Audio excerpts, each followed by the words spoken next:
কষ্ট দলের উপরে মহব্বত রেখে তারেক রহমানকে স্বাগতম জানাবার জন্যে সকল প্রকার কষ্টকে উপেক্ষা করে আমরা সাতক্ষীরা থেকে চলে আসছি। বিসমিল্লাহির রহমানির রহিম। আমরা সাতক্ষীরা জেলার তালা উপজেলার তেঁতুলিয়া ইউনিয়নের জাতীয়তাবাদী দলের আমি সভাপতি, ইউনিয়ন বিএনপির সভাপতি। আমার সঙ্গে আছেন ইউনিয়ন বিএনপির জয়েন্ট সেক্রেটারি জাহাঙ্গীর আলম, আমি আবুল হোসেন সর্দার। আমরা দলকে ভালোবাসি, দীর্ঘদিন যাবৎ দলের সাথে আছি। আজ আমাদের কাঙ্ক্ষিত নেতা, বাংলাদেশের আগামী দিনের অভিভাবক জনাব তারেক রহমান সাহেব আসছেন। তার এই শুভ আগমনকে শুভেচ্ছা জানাতে, স্বাগতম জানাতে আমরা সুদূর সাতক্ষীরা থেকে এই ঢাকার বুকে চলে আসছি। আমার কাছে খুবই ভালো লাগছে, এত সুন্দর লাগছে।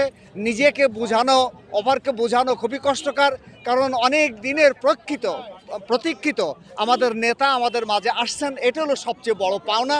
আর এটাকে এই ধারণ করেই দেশের জন্য, দলের জন্য আমরা সমস্ত কষ্ট উপেক্ষা করতে রাজি আছি। ইনশাল্লাহ দলের সাথে আছি, দলের সাথে আগামী দিনেও থাকবো।